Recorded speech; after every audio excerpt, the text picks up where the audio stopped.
The first time I received the invitation to talk here by, Nick, I decided to come back to a text I wrote 2 years ago, but I've been published as an interview, kind of a conversation, I would say. Last year, it's called Decolonial Variations, and I think we will talk a bit more about, let's say, the institutional consequences of what I'm going to say. But after the talk of yesterday, I thought it was perhaps necessary to begin to share some ideas and common tools.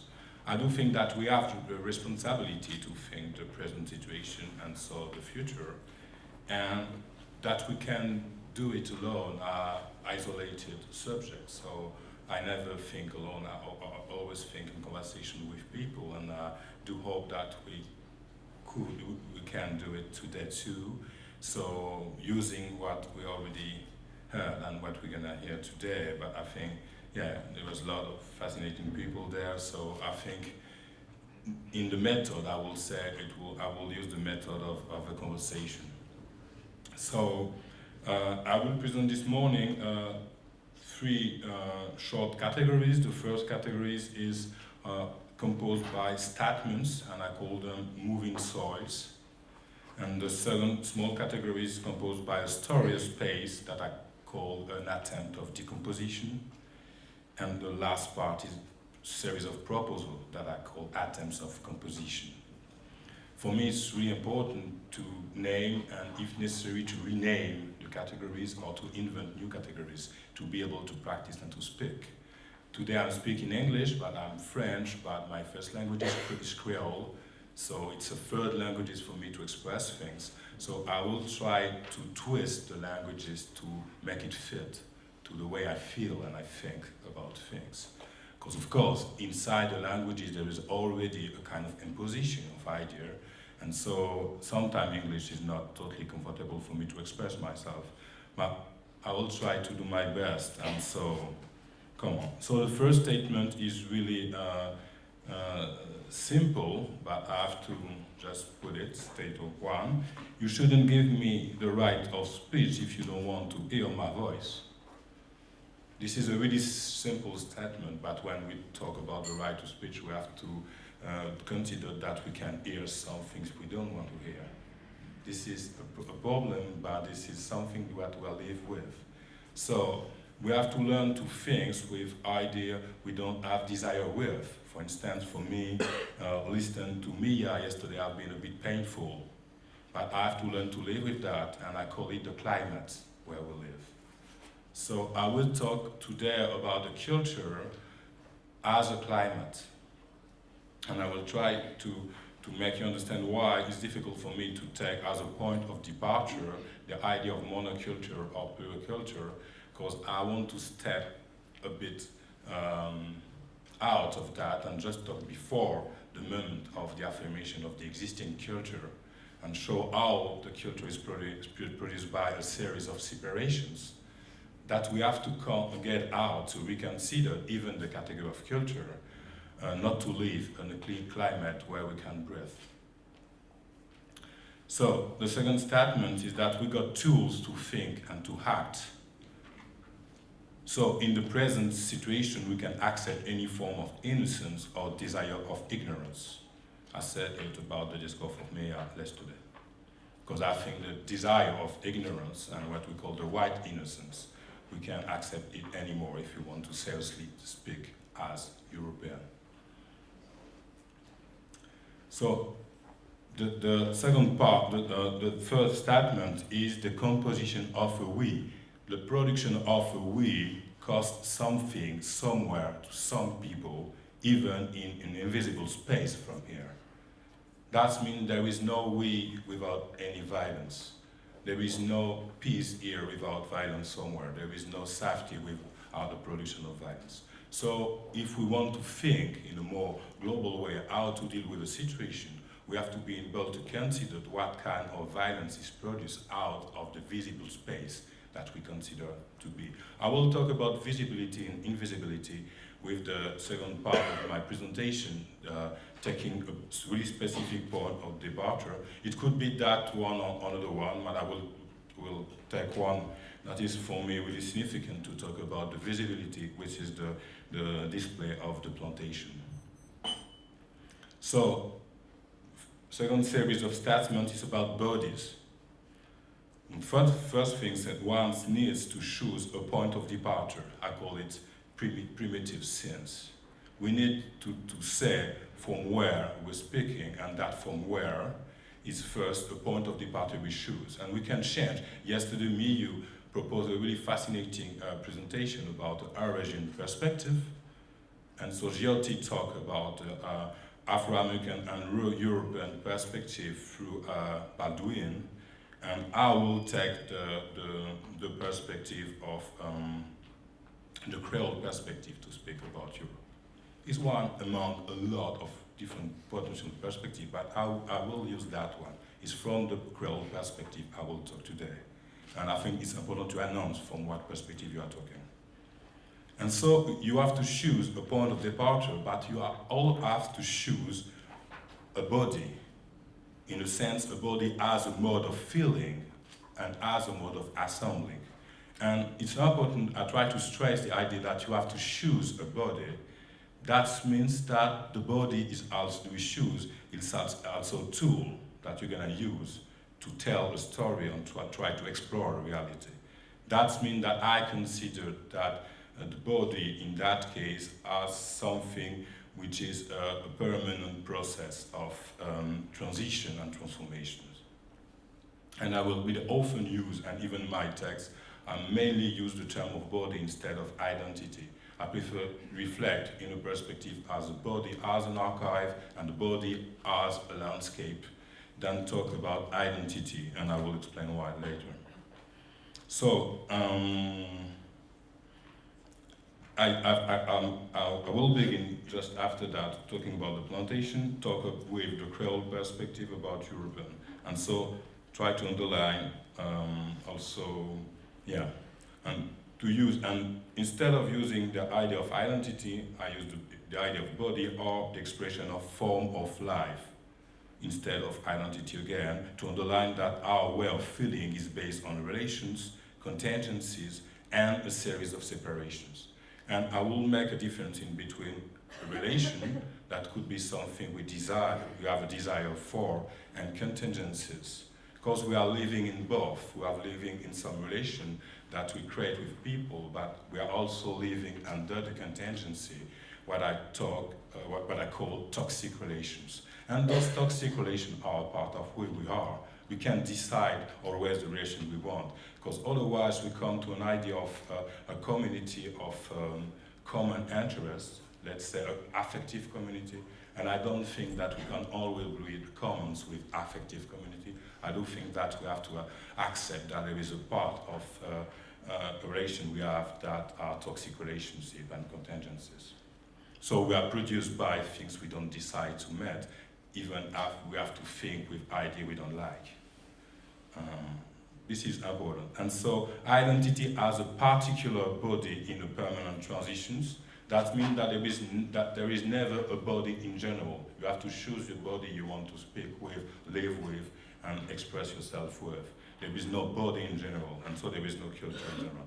And the last things, and I will use it later, of course, the body as an archive. And I will try to explain in the Creole perspective why it's important to think about the body as an archive and not to think as the production of the archive as something that is an external production only based on documents and artifacts, but also based on a certain state of body echoing the past. So time. So in the time, I will take a quotation from my colleague Mia, because I've thought about that yesterday evening a lot. And the quotation is, well, she said, the past is another continent. And I will say that the past is not another continent. Point. The past, in plural, the past are layers of our common presence in plural. This is another statement. So if we think, and I do, the past are layers of our common presence, we have to ask two questions that are in relation with the question of the visibility and the way of feeling things. The first question one always needs to ask, who built the castle? And the second one is, who cleaned the castles? The two categories of invisibility. With what kind of flesh, bones, energy, desire, and life we build the present? And we have to ask that question without any dimension, any element of guiltiness. Howard says we don't need the white guiltiness. It's really unuseful. It's useless. We don't need it at all. Guiltiness doesn't produce anything interesting. We need responsibility, which is quite different. And the responsibility is a collective decision that we have to say. So we need to work with in mind that the present is produced by a series of invisibility and separation. And I call it climates. So to understand the concept of culture, to come closer to what we want to talk during the conference, I think it's more interesting, and I will propose that tool. It's not the only one, but I will propose that tool to care about the dynamic of production of culture than caring of the definitions. People says how we can define culture. I will say I would prefer define culture through the dynamic of production of culture. So I will say dominant epistemologies of culture are all based on a series of separations. So I can describe culture, but I can't describe culture, but I can describe the process of separation that creates culture. And the first one we all know is the separation in between nature and culture. And that modern separation, at that really moment of the modern separation, when the gesture of separation of nature and culture is done, there is another gesture of separation that comes with, is the separation in between human and non-human. And so we can decide to begin our reflection at that starting point. I won't, but we can. You can say, okay, now there is culture. Is there pure culture? Is there monoculture? Personally, I will try to step back of it. Why? Because at the moment of the production of nature and culture, a large part of human have been pushed in the darkness of nature. So I will talk about nature as a dark space of humanity. And because there are humans in the nature when the nature is created as an object out of humanity. There are people that are objects like slaves, they are indigenous, they are often women, independent women, witches. There is a lot. So that concept of nature as a kind of non-moving, non-speaking, non-expressing space is already really people, but a lot of human. And it has a lot of consequences of what happened now. Because the principle of separation in between nature and culture is open the possibility of exploitation, extraction, and destruction.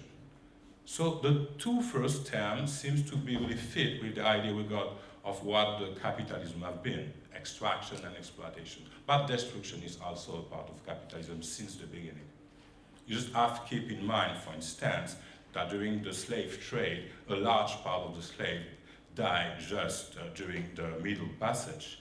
Normally, a normal industrial process would have a reflection to keep the matter you buy still alive when you arrive to the Americas, which is not the case. So the process of the destruction is really inherent, is really in the process of capitalism itself. This is a process of extraction, we know it. This is a process of exploitation, we know it. But it is also a process, is really from the beginning, a process of destruction. So that process of destruction now we talk about, for instance, the climate change or the climate crisis, it depends on the perspective, I don't know if it's climate change and climate crisis, but I would say that it's only the consequences of that first separations that open us to destroy something which is not considering as being us. But as I said, in that other things that is natural, and we decide lately to protect, that space of resources, when it can take in, there is also human beings. They are human beings. And so, when we are talking about a dialogue in between different cultures, I would say we have to come back to the liminal separation between nature and culture and observe that there's already a kind of separation between humans and in that first separation. That's why, for me, if we want to consider a global reflection about contemporary culture, we have to come back to our relationship in between what is us and what is not us. And of course, it opened to a lot of other relationships with the non-human entities. And this is the same subject. There is not another subject. I think the racism is only one element of that series of separation. Why we need to create that separation? Because it's an economical question. Because there is no potentially possible exploitation if we don't create separation between man and human, because the gender is a production as the same way that the race is a production. And so creating that separation, that are the condition of the capitalism itself. So yesterday when Mia said, I'm a feminist, I don't really think that we use the term in the same way. Because I don't think you can be feminist if you are not anti-capitalist. Point. But I do think that there is a really important relationship in between the separation, in between gender, the production of race, and the condition of the capitalism, because that's so-called the radical exploitation.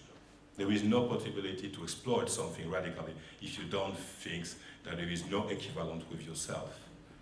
The rupture of equivalence in between us and non-us is really the base of the system we are living in. So this is really that articulation of culture that we have to observe. So step back from the idea of culture as yesterday Mia said, a set of tradition and laws, which is not true. For instance, the equality in Europe have been based on the inequality in between human and non-human, or human and non-white human. For instance, remember that at the moment of the French revolutions, and which is one of the models of the European democracy, at that very moment, all the funds that have been used to make the revolutions are coming from the slavery. And at the moment that we decide to declare the equality of all citizens, there was still slave in the colony in France. So there is a possibility of declaring in one place equality based on radical inequality and exploitations. So you can say, I'm coming, me and everybody in the world, and talking about equality between men and women, and the other culture don't do that, because we don't do that at all in Europe. We never did.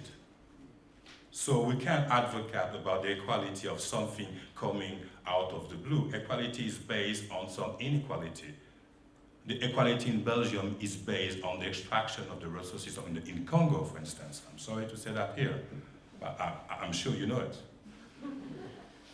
And I could find a lot of examples in France, because we got a really huge empire. But the idea of being a subject of an empire is a difficult thing to think with in some countries.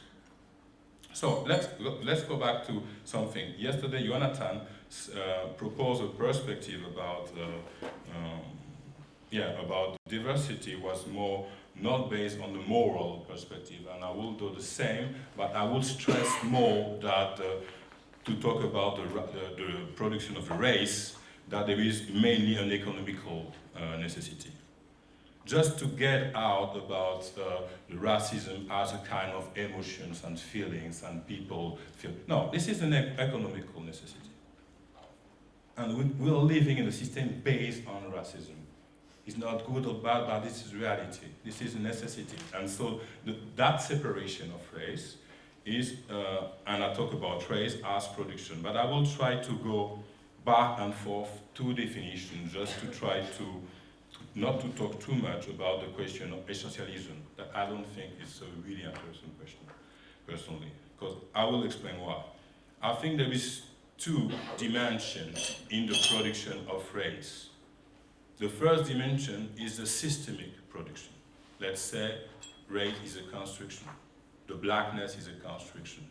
If you don't define people as being black, you can put them in slavery. You have to create that first separations just to try to resolve a moral dilemma. And the dilemma says, you can't put in slavery somebody like you. So you create that difference. It's not somebody like you. Even when Kant is talking about the reason, he's not thinking that the black people are really included. In fact, in the humanity, you could read Norman Ajari about that question. So there is that first production. But at the end, people says, okay, race doesn't exist and are only productions, which is not true.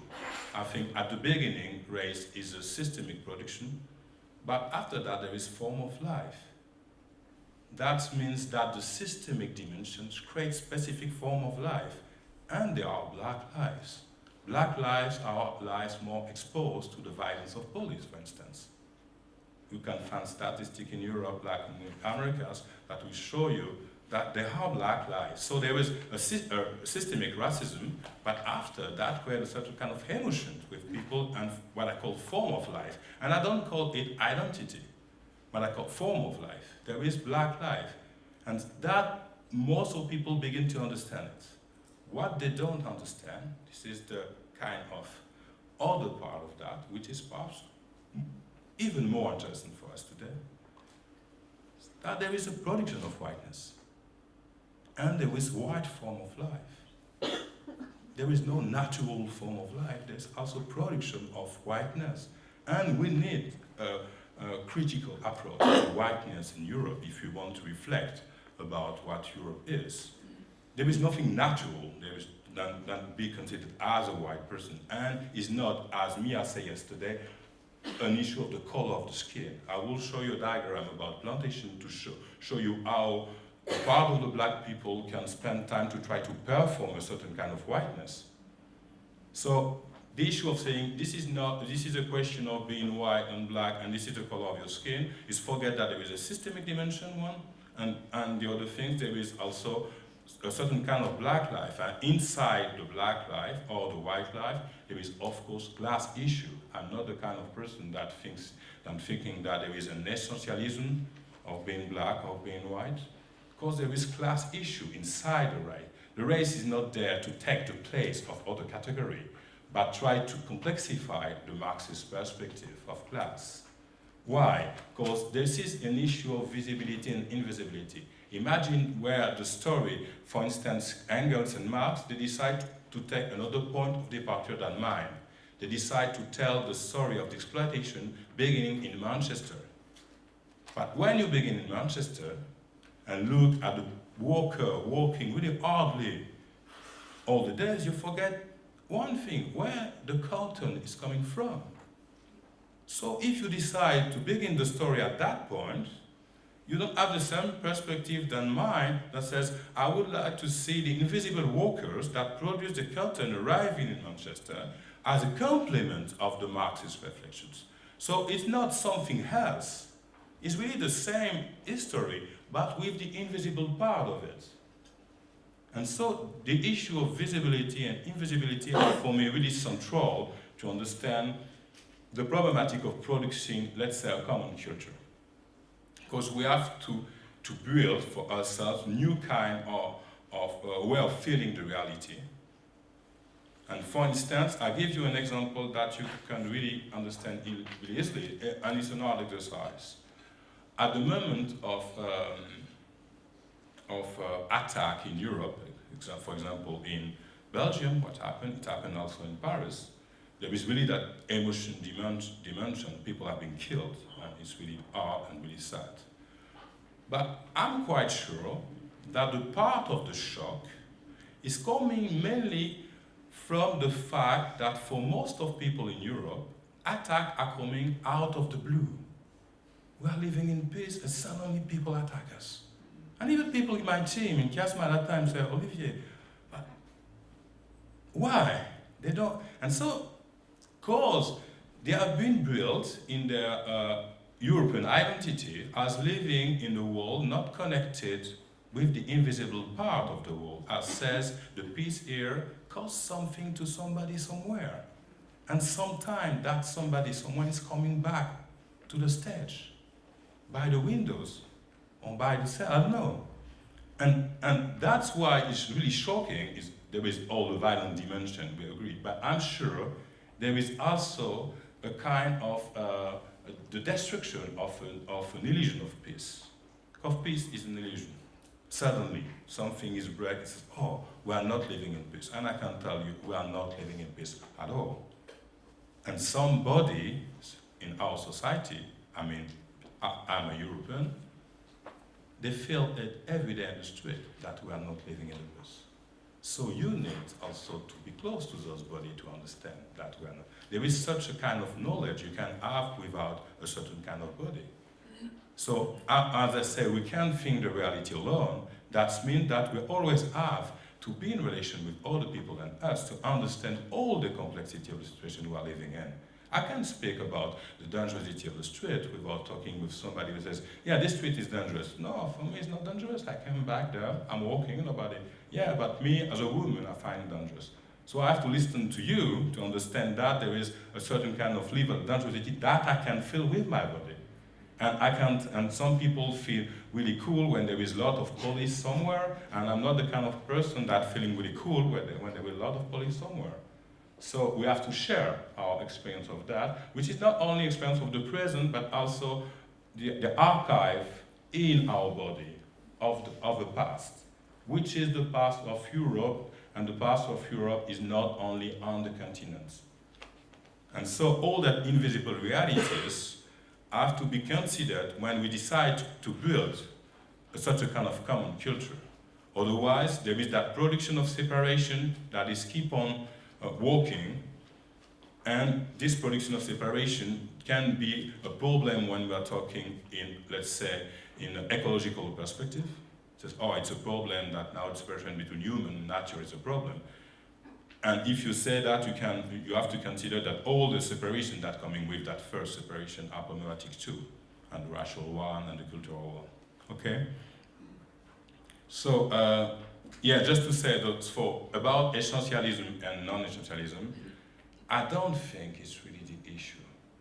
I do think there is black form of life.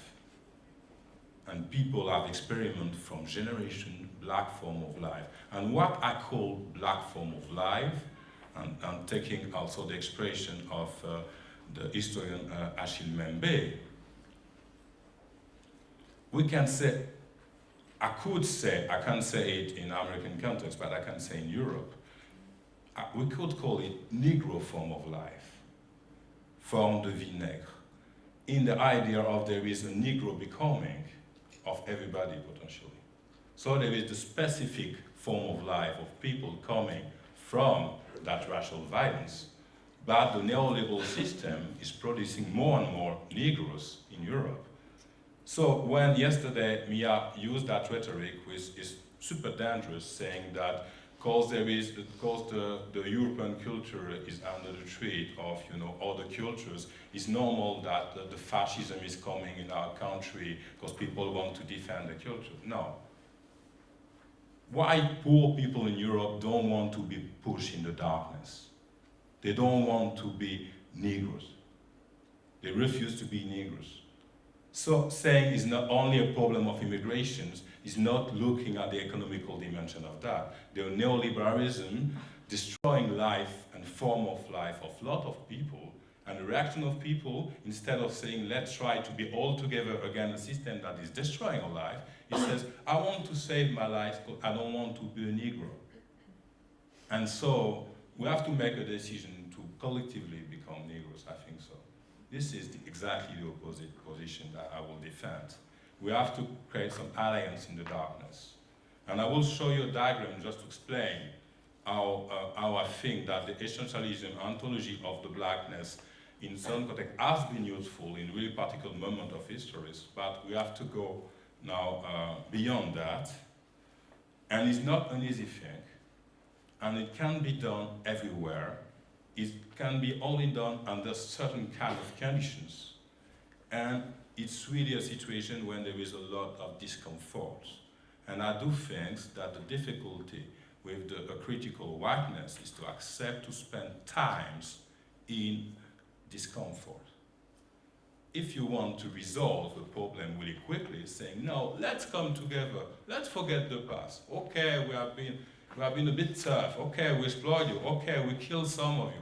But now we are nice people, okay? Let's create a kind of band, and it could be cool. Let's eat African food, and it would be nice. No, it can't work like that. It's gonna be a really, really difficult task. And nobody can say where to go, what to do.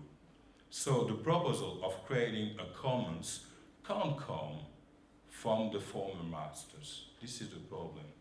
So some people in the critical whiteness perspective have to accept they won't be the next masters. They won't. And so they can propose to say, let's create a community, because perhaps they have to wait that a common decision will be taken to go somewhere. And so there is that kind of idea of movement that I would like to stress, just to show you a diagram. This is really, yeah, I will take the mic like that, it will be easier. Okay. So, can you cut the light a bit? I think if you see that it's not really big. I'm not doing PowerPoint a lot.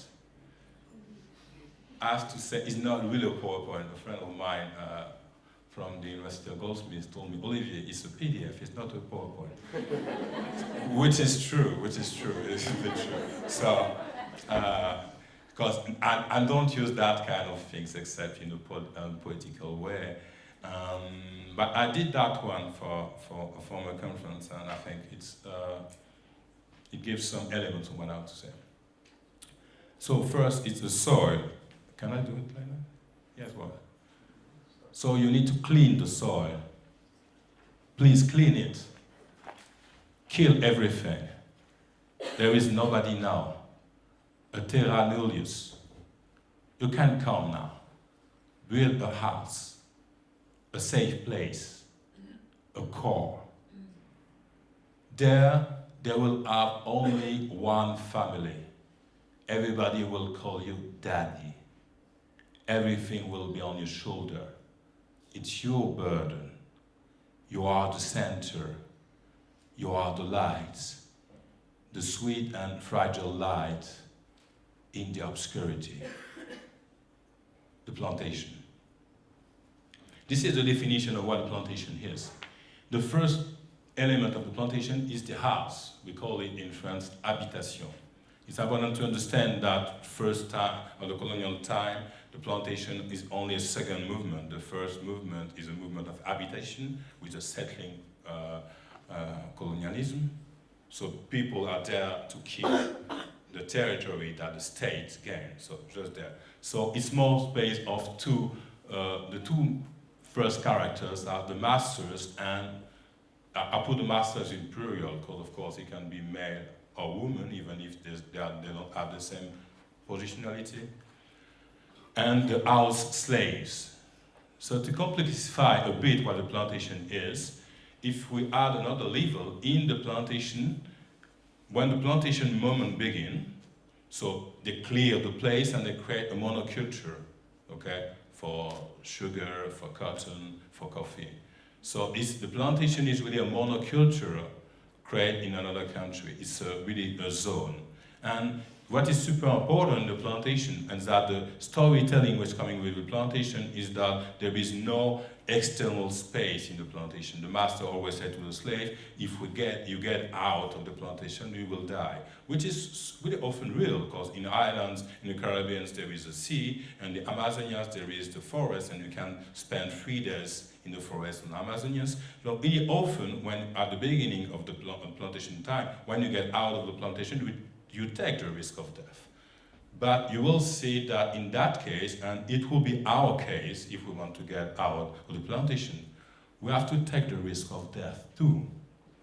And so there is different category in. People always think that the plantation and the slavery time means white people as master and black people as slave. This is not true, it's much more complex. There is much more other characters we have to take in account to understand really what happened in that time and what happened today.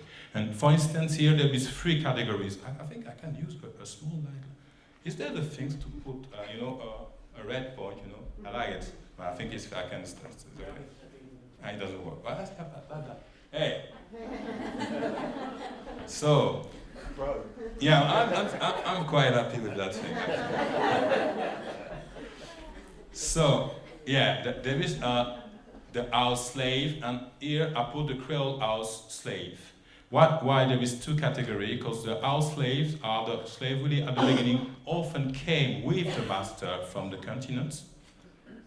And they are in the origin of the Creole because they can speak a bit French or a bit English or a bit Spanish, and they really create that kind of dynamic of Creole. Because really often the house slave will talk with the field slave, will give them orders, and through that communication, through the formation of the European languages, it will be one of the influence of the Creole as a language, I mean.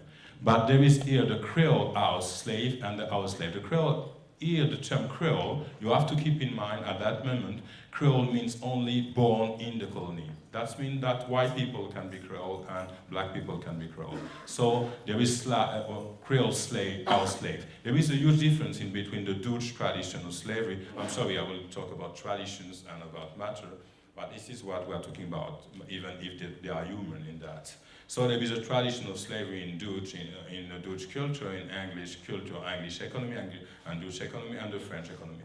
There is a big difference because I think what the Dutch decide to do as the English one is to buy some slave, and because they are really the world champion of capitalism, they decide to reproduce them.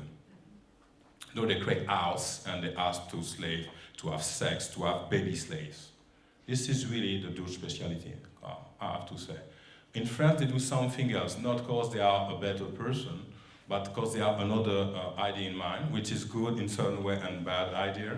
I would say it's good for the slave at the end. They decide to say, and this is really connect about the past is another continent, keep it in mind in that case. In the French situation, they says, we won't gonna reproduce slave in the plantation, because after several generations, they will have a knowledge of the plantation. They will begin to know the environment. They will begin to have a real memory of something. So we will import new slave each time a slave is broken, because they are object and they are goods. Remember that they are not prisoner, as a human can be a prisoner, but they are goods. You buy some goods, and so you can kill a slave, but it's not you can kill a slave for moral reasons, but it's more for economical reasons. When you buy your car, you don't break your car. You try to keep your car, because it's your car. For the slave, the same thing. The Code Noir, the black code, the French black code, is based on, is a kind of user guide.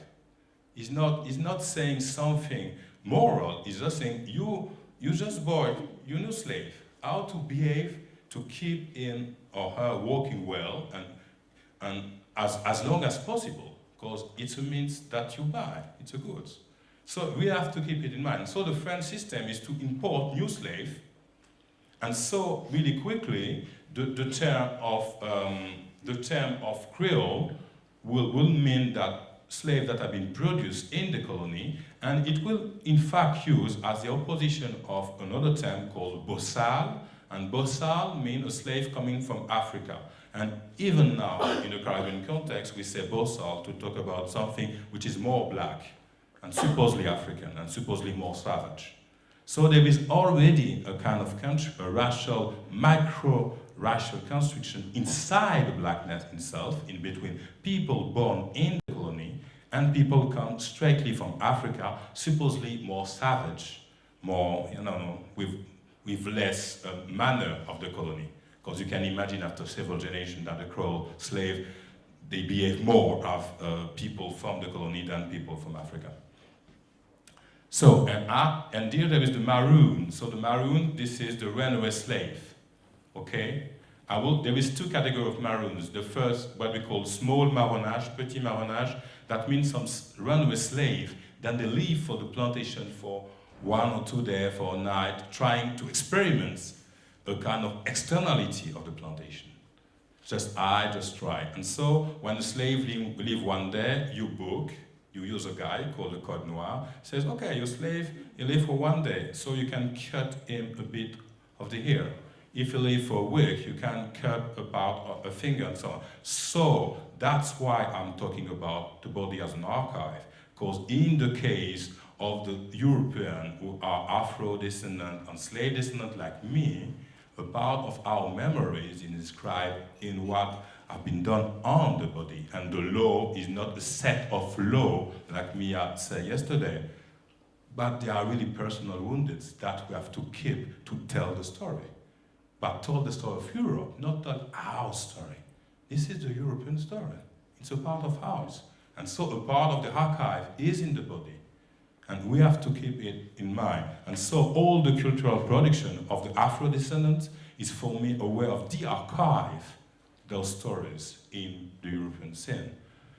And so there is another level, it can be quick after that, just when I finish all the level of the town, because I think after the time when there was several plantations, there are towns after creating.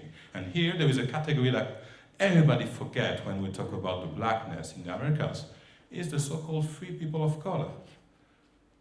Not all the black people are slaves at that time. Some of them are not slaves. And if they are free, that means that or they paid something to be free, and there is two global conditions to be free. Are you able to pay to be free inside? We have been bought at that price, and you are able to give back that money. But that means that you have money, and it exists in some contexts and not on other contexts.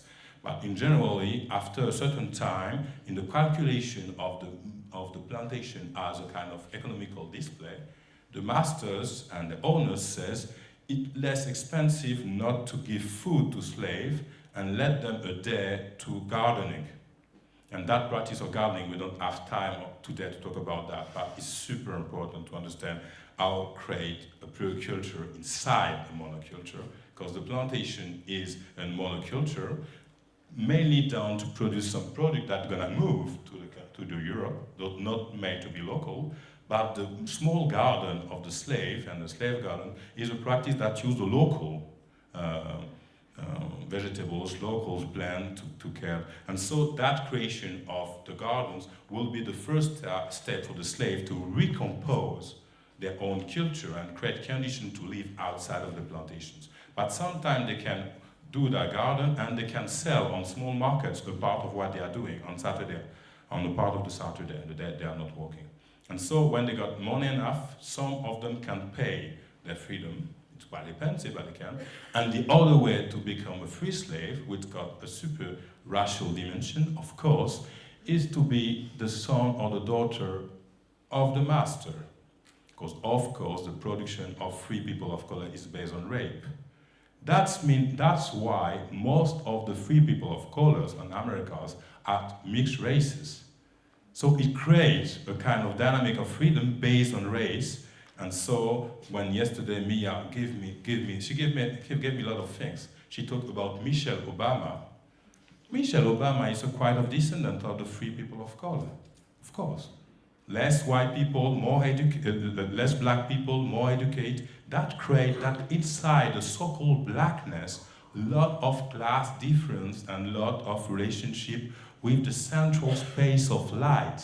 So I will finish with that, and I will call about indigenous maroon. That means that people did what we call the grand marronnage, or the big marronnage. That means they live for real in the hills and they decide not to come back. So all the knowledge they have been able to constitute by gardening, by talking with other slaves, they move. And we'll see it's not the same economical dimension. Just finishing really quickly with that. This is now the space of visibility. Inside, in the middle, there is the main visibility. This is the house. This is the lights. This is the kind of lighthouse. And the plantation is still in the lights. The petit marronnage in the gray zone, that means that they can hide themselves, but they still have a lot of contingency with the plantation. Because we will see that the economical resources of the petit marronnage is more based on so-called razzia. They're coming at night, taking things, waters, and food, and all the slaves in the plantation. So they're still in relation with plantation. So I think that situation of petit marronnage is really common on the alternative space in Europe. They are still in relation with the system, but try to take something from the system to be outside of the system. So there is that kind of complex contingencies, okay? And so, yeah, this is just a movement just to see that sometime the house slave can go to the town to buy something for the master. The field slave can go to the market to sell what he or she produces. The field slave can do the small marronnage, can go to the town and can move definitively in the indigenous. I say indigenous because in that space, I will finish with that just after, that space there is something that happening which is really important. And so just to say that a so-called monoculture is never connect to the really local environments. That monoculture is really based on the production of something that will go somewhere else. Okay? There is a disconnection in between what we are doing here and for who it's produced. So, and so, yeah, this is the economy of that. So I decided to talk about economy really quickly. So in the center, I gave some name. In the center, there is that space that is space of service, capitalism of care, entertainment, and goods. I will say something about that. Here, the plantation is the monocultural capitalism. Around, I call it the contingent anti-capitalism. That means they still have dependence with the system but try to be out. In blue, there is a commercial space and entertainment. And here, this is the autonomist anti-capitalist and commoning. The place where they create permaculture and Creole garden. So it's funny that it says in European space, a lot of people on the left, they talk about permaculture, autonomous, non-capitalist economy, which is the Maroon gestures. I'm just finished. And just, it was just to show that inside the plantation already, I do think that the whole display of what we're living in as European at the moment is already there. The contradiction of opposition, and so the relationship with, for instance, the free people of color is really a relationship with the space of visibility. They want to be visible. They will advocate to be citizen to Napoleon before the Haitian Revolution. They will systematically perform a certain kind of whiteness, a desire of whiteness and desire of equivalence, where the Maroons and meeting the local indigenous will decide to get out of the influence, the gaze, and the reference of the lighthouse of the plantations. That's all for the moment. We will have time to talk more. Thank you.